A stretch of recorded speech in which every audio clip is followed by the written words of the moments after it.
Big changes are coming for Canadians tomorrow, all because of a corrupt government, in my opinion, have formed a dictatorship by proroguing Parliament and tackling this issue on their own. I had made this video a few days ago, but the political climate is changing quickly, and I had to re-edit it. Alright everybody, we got a shit show going on here in the garage, and I think it's time we have a talk.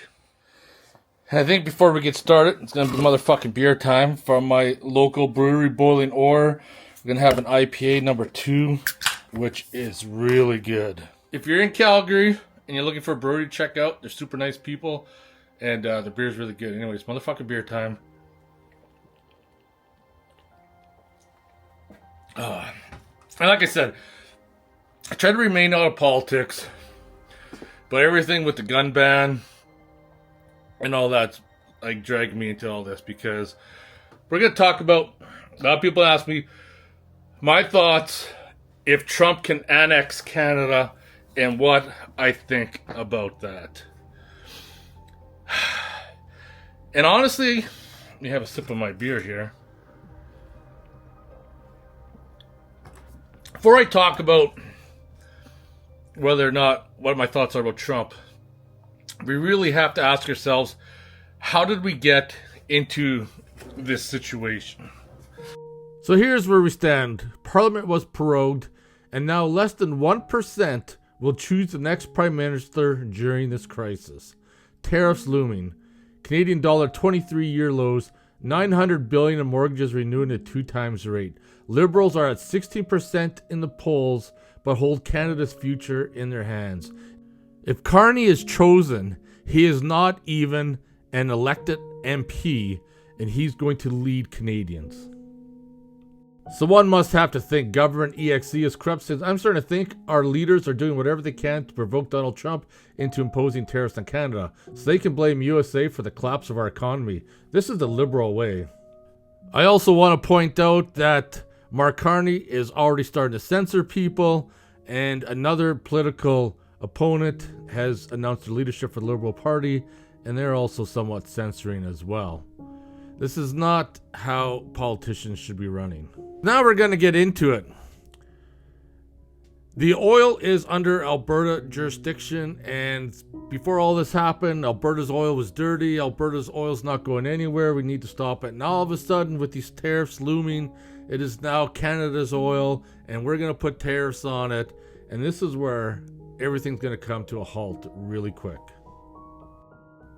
Let's take a walk back in time when Justin Trudeau's father was in power, and here's what happened the last time Trudeau slapped an export tax on Alberta energy. Unemployment quadrupled from 3.7 to 12.4%. Thousands lost their jobs. Home values plummeted 30%. Thousands lost their homes. Bankruptcies rose over 150%. Tens of thousands left the province, plunging us into a multi-year recession. The cost to Alberta was between 50 to 100 billion. Our government is not going to sell out Albertans to another Trudeau export tax on energy. His dad crushed the lives of thousands in our province, and we won't let his son do it to our people again. Never. Amen. For decades, Alberta has been trying to get a pipeline to go east, west, get our products to market, and even supply all of Canada with our oil, keep the money in Canada, keep the jobs in Canada.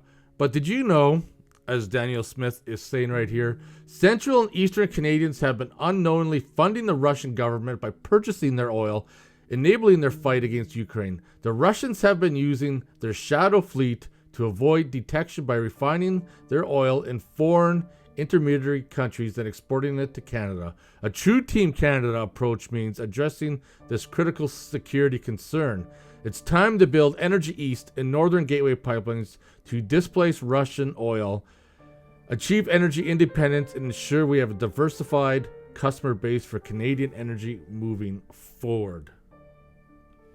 To have kind of an understanding why Alberta especially hates the rest of Canada, here it is with the equalization payments. As you see, Eastern Canada, where all the money goes, Ontario, Quebec takes a huge chunk.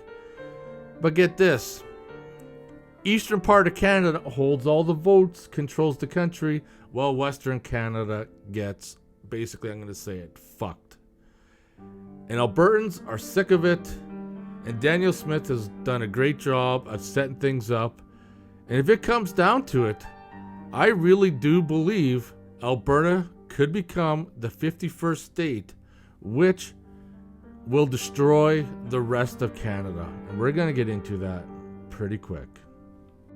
Since I moved to Alberta, I probably spent about 25 years working in the oil industry in Alberta. And the resentment from a lot of Albertans is that we're sick of Canada telling our oil's dirty, canceling projects. And now, oh wait, all of a sudden we're supposed to be Team Canada, and they're mad because Daniel Smith won't sign on to all these tariffs and stuff because we're sick and tired of Canada saying we can't do this, taking all of our money. If we didn't have those equalization payments, Alberta would be a very wealthy province. And there's people in Alberta just really, I feel, just don't care anymore. Everybody I talk to says they're sick of it, and they'd be happy to welcome Alberta as the 51st state. Daniel Smith says, it's time to officially close the door on Trudeau, Freelands, Carney Liberals, and their destructive policies which only further divide our country and continue to hurt our relationship with the United States, our largest trading partner. If you are a true Albertan and know the history or have been affected by the policies put in place by the federal government, you know that there is no Team Canada. There's only Team Alberta. And here's what a map would look like if Alberta did become the 51st state.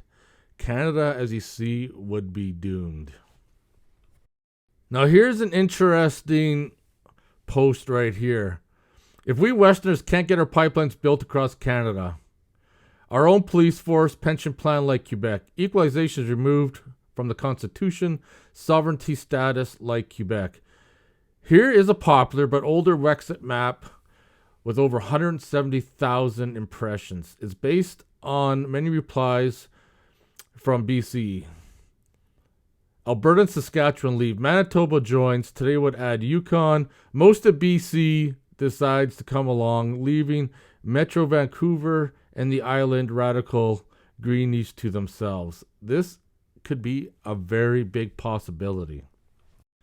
The rest of the country has spent a decade beating up on Alberta and the oil and gas industry. Now they want a Team Canada approach after the rest of the team said they weren't welcome for the last 10 years. Maybe showing love would have resulted in a different result.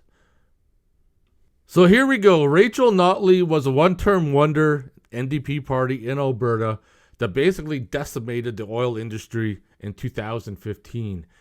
As a tradesperson, this was the first time I'd ever been unemployed, all because of her dangerous policies, and now Trudeau had appointed her to Team Canada. Definitely would not be my choice at all, but I'll leave it for you guys to say what you guys feel in the comments. Alberta held a referendum against equalization. Albertans were ignored. Trudeau bashed Alberta, picked climate globalist Gilbert for environment, and then took steps to protect the Quebec MP seat from being lost due to population decline. Liberals are so dense that they actually think the only thing that's keeping Canada free from tariffs is Daniel Smith's cooperation. LOL, the tariffs are coming with or without her willing to destroy the Canadian economy even more by including our biggest export on the bargaining table. Look at how good Trudeau is at rounding up his base based on a hypothetical and something we don't even know about yet. How pathetic and disgusting. As an Albertan, if you're watching this video, I want to know what you guys think of Alberta possibly becoming the next 51st state. This is an open discussion. There is no right or wrong. I want to know what you guys think. I want to know what you guys are feeling, what the future is going to bring. I definitely know the next few months there's going to be some hard times, and who knows what's going to happen. We're going to see how things are going to play out and how Trump's going to play his hand. Maybe Alberta could become part of the United States. Anyways, I'm going to get going. If you guys have any questions or comments, post them below. Otherwise, I'll see you guys in the next one. Take care, everybody.